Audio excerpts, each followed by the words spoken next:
Cette attitude stoïcienne qui révèle ta vraie force. Stoïcisme.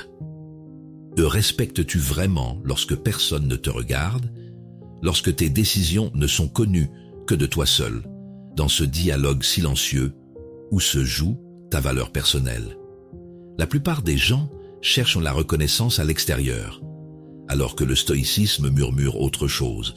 La dignité naît d'abord dans l'alignement invisible entre ta parole intime et tes actes.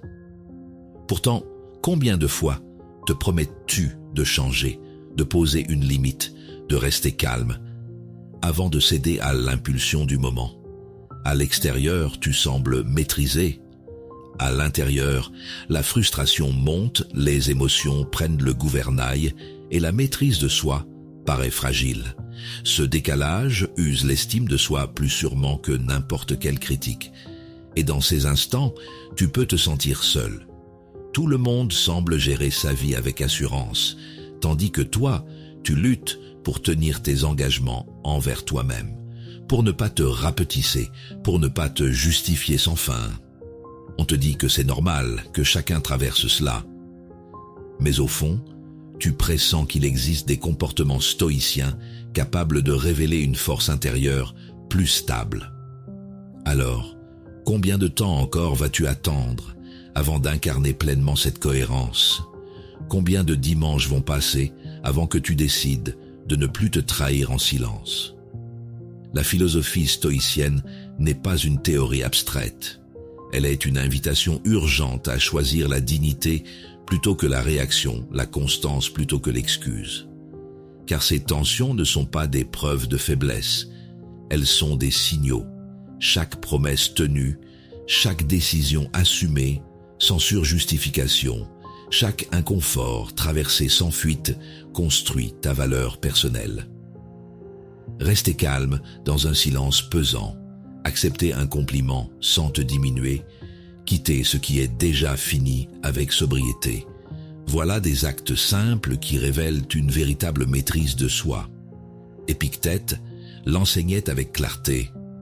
Ce ne sont pas les choses qui troublent les hommes, mais les jugements qu'ils portent sur les choses. Entre l'événement et ta réponse, il existe un espace de liberté. C'est dans cet espace que se forge la dignité. Sur le stoïcisme révélé, nous explorons ces principes pour t'aider à transformer tes réactions en choix conscients et à bâtir une confiance enracinée dans la cohérence intérieure. Si ce que tu entends résonne en toi, abonne-toi à notre chaîne, le stoïcisme révélé. Laisse-nous un like sous cette vidéo et partage en commentaire lequel de ces comportements tu veux incarner dès aujourd'hui. Transmets aussi cette réflexion à quelqu'un qui cherche à renforcer sa force intérieure. Chaque pas vers plus de maîtrise de soi est un pas vers une estime de soi paisible et durable. Penchons-nous sur le premier pilier. Tiens tes promesses envers toi-même. Tenir parole envers soi-même est la première épreuve silencieuse de la cohérence intérieure. Beaucoup parlent de discipline ou de volonté, mais le stoïcisme y voit bien plus. Un pacte sacré entre la pensée et l'action. C'est dans ces instants invisibles que se révèle la valeur personnelle, quand personne ne regarde et que tu choisis, malgré tout, d'honorer ton engagement. Ce respect intime nourrit naturellement des comportements stoïciens qui renforcent la constance et l'équilibre intérieur. Imagine une scène simple. Au travail, tu t'étais promis de ne plus te laisser interrompre pendant une tâche importante. Un collègue vient te solliciter juste une minute, et sans réfléchir, tu cèdes encore. En apparence, ce n'est rien, mais intérieurement, tu sens cette petite fissure, ce glissement entre ce que tu avais décidé et ce que tu fais réellement. Cette tension discrète finit par miner la confiance que tu cherches à bâtir. Épictète disait « Aucun homme n'est libre s'il n'est pas maître de lui-même ». Le philosophe voyait dans chaque promesse tenue un acte d'affranchissement vis-à-vis des impulsions et des excuses. Tenir sa parole envers soi, c'est apprendre à gouverner son propre esprit avant d'espérer influencer le monde extérieur. À ce moment-là, L'alignement intérieur devient la véritable mesure de ta force intérieure. Pourtant, il est humain de faillir à ses propres engagements sans malveillance. La fatigue, les habitudes ou la peur du conflit détournent facilement l'attention du but premier. L'erreur ne réside pas dans la chute, mais dans l'oubli répété de revenir à cette exigence tranquille envers soi-même. Se pardonner sans se relâcher, voilà le juste milieu qu'un esprit stoïque cherche à incarner. Marc Aurèle affirmait « L'homme noble garde sa parole même dans le secret ». Cette invitation appelle à agir avec droiture, même loin des regards, car c'est là que naît une réelle maîtrise de soi. Chaque fois que tu honores ton engagement personnel, qu'il s'agisse d'une simple habitude ou d'une décision profonde, tu solidifies ton estime silencieuse. Ces gestes répétés bâtissent une estime de soi durable et apaisée. Et si cette rigueur se prolongeait dans un autre espace, le soir, face à ta famille, tu choisis cette fois de maintenir ton calme malgré une remarque blessante. Tu sens en toi non plus la tension du contrôle forcé, mais une stabilité nouvelle, celle qui vient du respect constant de ta parole intime. Tes proches perçoivent cette sérénité sans que tu aies besoin de l'expliquer. Elle inspire naturellement le respect. Tenir ses promesses envers soi-même n'a rien d'un exploit héroïque. C'est un entraînement quotidien vers plus de dignité intérieure. Chaque fidélité minuscule alimente un sentiment profond d'intégrité et redonne poids à tes choix futurs. En honorant cet engagement invisible, tu deviens ton propre repère dans un monde changeant. Et c'est précisément là que commence toute transformation stoïcienne durable. Étudions le deuxième pilier, parle peu et reste ferme. Dans un monde où tout pousse à s'expliquer, se justifier et commenter sans cesse, le silence devient un signe de force intérieure. Les sages du stoïcisme rappellent que celui qui parle peu mais avec justesse manifeste une réelle stabilité de l'esprit. La parole mesurée est un miroir de la maîtrise de soi. Elle ne cherche ni à plaire ni à convaincre par excès. Mais comment apprendre à dire moins tout en demeurant solide dans ses choix? Au travail, tu poses une limite simple. Tu refuses une tâche supplémentaire parce que ta charge est déjà pleine. Ton supérieur insiste et tu sens cette tension monter, la peur d'être mal perçu, la tentation d'ajouter 10 raisons pour te justifier. Pourtant, plus tu expliques, plus ton assurance semble vaciller. Le silence entre tes phrases devient lourd et tu ressens ce tiraillement entre le besoin d'être compris et celui de rester aligné. Sénèque disait « Plus on s'explique, moins on convainc ». Le stoïcien voit dans la clarté concise une marque d'équilibre intérieur. Parler peu ne signifie pas fuir la discussion, mais exprimer ce qui est juste sans agitation. Celui qui s'en tient à l'essentiel montre qu'il ne dépend pas du regard extérieur pour valider sa décision. Ce calme volontaire inspire naturellement le respect et renforce sa valeur personnelle. Il est normal de vouloir être approuvé, surtout quand nos intentions sont bonnes. Mais cette quête d'accord peut devenir une prison subtile. On finit par parler pour rassurer plutôt que pour affirmer. Le silence choisi n'est pas une froideur. C'est un signe de dignité tranquille.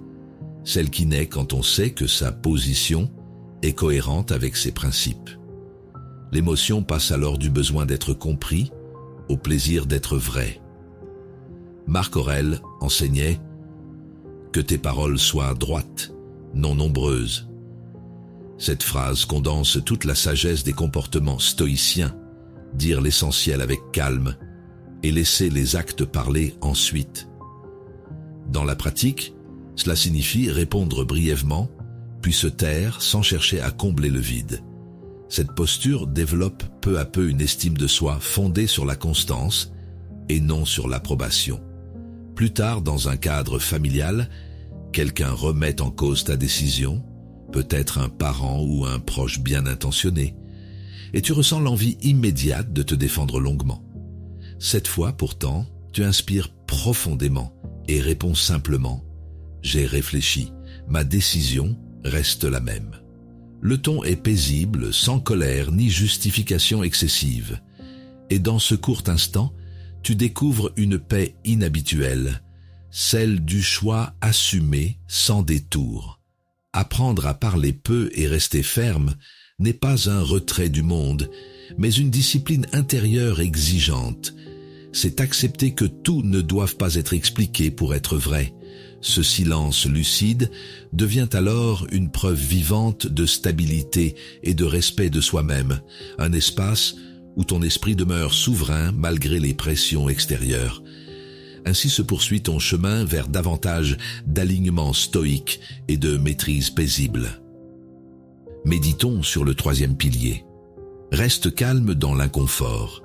Il est facile d'être serein quand tout va bien. L'épreuve commence lorsque le silence devient pesant ou qu'une tension s'installe. C'est dans ces moments que les comportements stoïciens se distinguent. Ils révèlent non pas une froideur, mais une stabilité profonde. Le stoïcisme enseigne que l'inconfort n'est pas un ennemi, mais un terrain d'entraînement pour la maîtrise intérieure. Comment rester digne sans fuir ni céder à l'agitation quand tout en toi réclame la fuite? Dans un cadre professionnel, un supérieur te reproche un détail injustement. Tu sens la chaleur monter dans ta poitrine, ton souffle se raccourcir et tes mains trembler légèrement. Tout ton corps veut répondre, se défendre, prouver que tu as raison.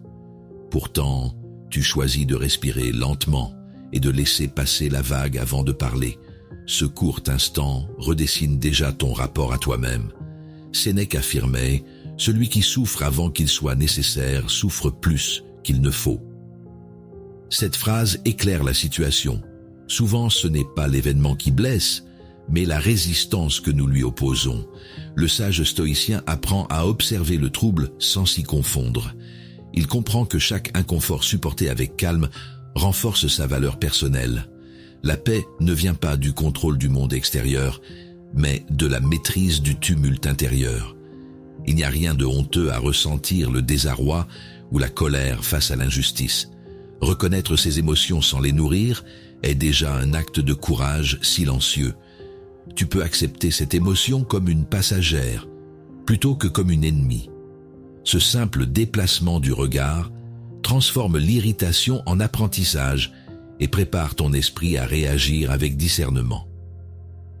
Épictète expliquait « Ce qui trouble les hommes, ce ne sont pas les choses, mais les opinions qu'ils ont des choses. » Accepter cette vérité t'invite à recentrer ton attention sur ce que tu contrôles réellement. Ton souffle, ta réponse, ton maintien intérieur.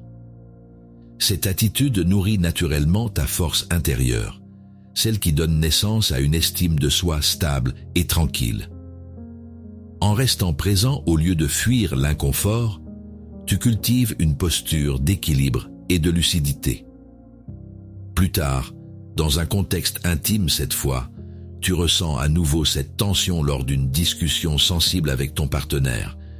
Tu pourrais te refermer ou hausser le ton, mais tu choisis simplement d'écouter sans réagir immédiatement. Peu à peu, le dialogue s'apaise parce que ton calme invite l'autre à se calmer aussi. Là se manifeste discrètement ta dignité intérieure. Elle n'impose rien, elle inspire par présence. Rester calme dans l'inconfort ne signifie pas être insensible, c'est apprendre à demeurer solide sans rigidité. Chaque silence assumé devient une preuve concrète de cohérence entre tes valeurs et tes actes. En affrontant ce qui dérange avec lucidité plutôt qu'avec panique, tu découvres que ta stabilité est contagieuse. Et c'est dans cette constance tranquille que se construit la véritable noblesse du caractère stoïcien, celle qui ouvre naturellement vers le prochain degré de maîtrise intérieure. Observons le quatrième pilier. Accepte les compliments simplement. Recevoir un compliment semble anodin, mais c'est souvent une épreuve silencieuse de maîtrise de soi. Beaucoup minimisent ou rejettent les éloges par gêne, croyant faire preuve d'humilité. Pourtant, selon le stoïcisme, ce refus traduit une difficulté à accueillir sereinement le bien. La vraie question devient alors, Comment recevoir sans orgueil ni effacement, avec cette force intérieure tranquille qui révèle la dignité d'un esprit aligné? Dans un magasin, un collègue te félicite pour ton travail bien fait devant d'autres personnes. Ton premier réflexe est de détourner la tête, de répondre « Oh, ce n'était rien », en espérant que le sujet passe vite. Tu sens pourtant une chaleur monter, un léger malaise dans la poitrine. Ton cœur bat plus fort que tu ne l'aurais cru pour une si petite scène. Et tu réalises à quel point il est difficile d'accueillir sincèrement la reconnaissance sans chercher à t'effacer. Sénèque disait « Celui qui ne sait pas recevoir ne sait pas donner non plus ». Cette phrase invite à comprendre que refuser un compliment revient à refuser l'échange humain lui-même. Le sage stoïcien voit dans l'acceptation simple un signe de stabilité intérieure. Dire « merci » sans agitation, c'est honorer la bienveillance d'autrui tout en affirmant son propre équilibre. En reconnaissant sobrement sa valeur, on nourrit une estime de soi paisible et authentique. Il n'y a rien d'arrogant à accepter le positif avec simplicité. L'émotion de gêne est naturelle, mais elle cache souvent la peur d'être jugé prétentieux ou insuffisant. Reconnaître cette tension sans s'y soumettre est déjà un acte de lucidité. C'est ainsi que naît peu à peu cette noblesse calme propre au comportement stoïcien.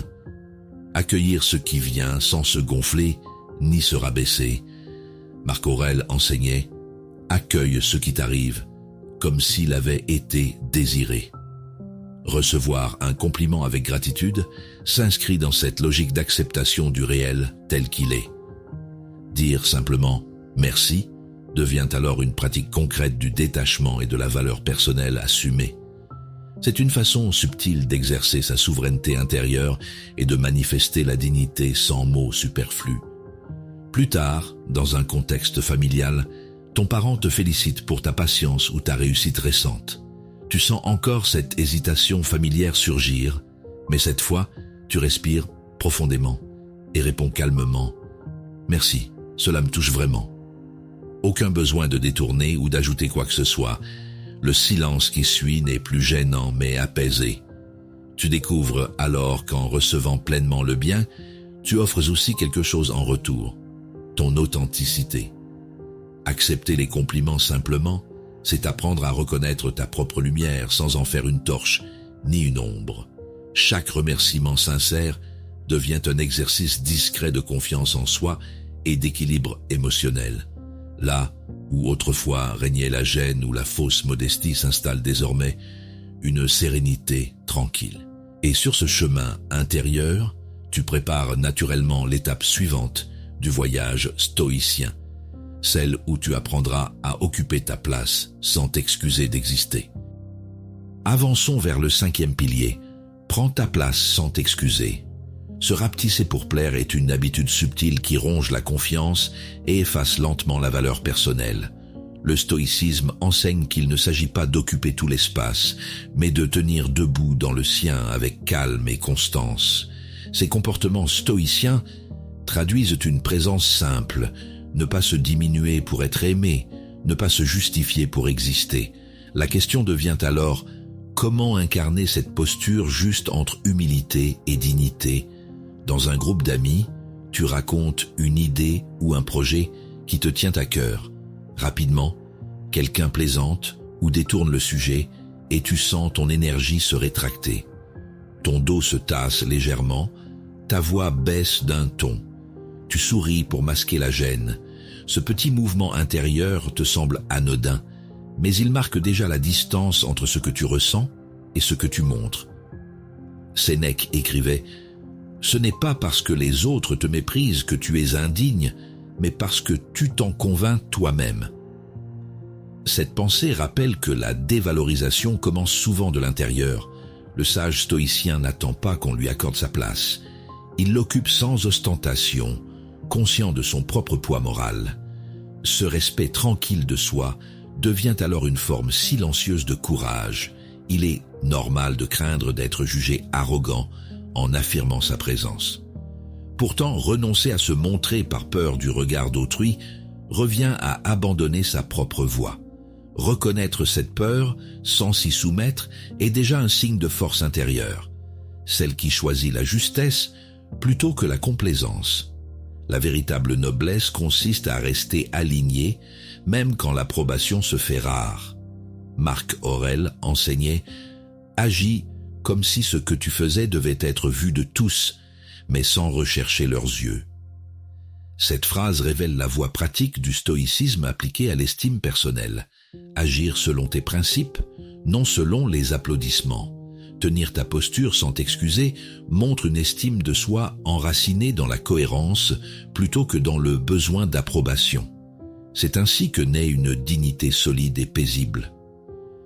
Plus tard, dans un contexte professionnel cette fois, une réunion t'oblige à défendre ton point de vue face à des collègues plus bruyants. Tu sens ton ancien réflexe revenir, celui de laisser parler les autres. Mais quelque chose a changé. Tu gardes le dos droit, exposes calmement ton idée, puis te tais avec assurance. L'atmosphère se modifie imperceptiblement. Ta présence tranquille impose naturellement le respect. Prendre sa place sans s'excuser n'est ni arrogance ni retrait, c'est un choix constant d'équilibre intérieur. Chaque fois que tu refuses de te rapetisser pour apaiser autrui, tu honores ta propre cohérence.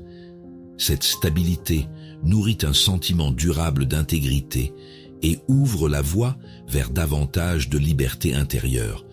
En apprenant à exister pleinement, sans excès ni effacement, tu franchis une étape essentielle sur le chemin stoïcien, celle où la dignité devient évidence silencieuse avant toute parole. Retenons le 6e pilier. Quitte ce qui est déjà fini. Il arrive un moment où s'accrocher devient plus douloureux que de lâcher. Dans la perspective des comportements stoïciens, savoir reconnaître la fin d'une étape, d'un lien ou d'un rôle, c'est une preuve de force intérieure. Le stoïcisme enseigne qu'on ne perd rien de ce qui nous appartient vraiment. On libère simplement ce qui n'a plus d'âme. La question n'est donc pas de savoir pourquoi tout change, mais comment rester digne face à ce changement inévitable. Sur ton lieu de travail, un projet que tu as porté pendant longtemps est confié à quelqu'un d'autre. Tu fais bonne figure, mais un vide s'installe, une crispation dans la poitrine, une fatigue étrange dans les épaules. Tu repasses mentalement chaque effort fourni, chaque espoir placé dans cette mission qui t'échappe désormais. Et malgré ton sourire, tu sens au fond que quelque chose en toi lutte encore contre l'évidence. Cette page est tournée. Sénèque affirmait « Le destin conduit celui qui consent et traîne celui qui résiste ». Ce rappel invite à comprendre que s'attacher à ce qui s'achève crée la souffrance que l'on redoute. Le sage stoïcien ne fuit pas la tristesse du détachement, mais il ne s'y emprisonne pas non plus. Il choisit de marcher avec le flux du réel plutôt que contre lui. En acceptant que tout est sa saison, tu commences à retrouver ta valeur personnelle sans dépendre des circonstances extérieures. Reconnaître qu'une chose est finie ne signifie pas renoncer à soi, c'est affirmer qu'on se respecte assez pour ne plus nourrir l'illusion. La nostalgie peut être noble si elle n'empêche pas le mouvement. Ce détachement lucide demande du courage intérieur et une sincérité rare envers ses propres émotions. C'est ainsi que naît peu à peu cette dignité tranquille propre à l'esprit stoïque. Marc Aurèle écrivait « Ce qui n'est pas utile à la ruche ne peut être bon pour l'abeille ». Cette image rappelle qu'en t'obstinant dans ce qui t'épuise, tu te coupes de ta cohérence intérieure. Quitter ce qui est vide devient alors un acte d'équilibre et non de fuite. Tu choisis la clarté plutôt que le confort trompeur. Cette décision nourrit subtilement ton estime de soi, car elle prouve que tu peux te gouverner sans attendre qu'une situation te brise pour bouger. Plus tard, dans un contexte familial, cette fois, tu décides de poser une distance avec un proche dont la relation tourne en rond depuis longtemps. Tu agis sans colère ni drame, simplement avec calme et constance. Le silence qui suit est étrange mais apaisant. Tu ressens non plus la perte, mais l'espace retrouvé pour respirer. Ce choix sobre manifeste une nouvelle stabilité, celle d'un esprit aligné sur ses valeurs plutôt que sur ses attachements. Apprendre à quitter ce qui est déjà fini, c'est honorer le cycle naturel des choses, sans y mêler d'amertume. Chaque détachement conscient affine ton discernement et fortifie ta paix intérieure. Laisser partir devient alors un art silencieux, où se révèle la noblesse du caractère stoïcien. Et c'est dans cette liberté retrouvée que se prépare naturellement ton prochain pas vers une maîtrise encore plus profonde, celle où répondre remplace enfin réagir.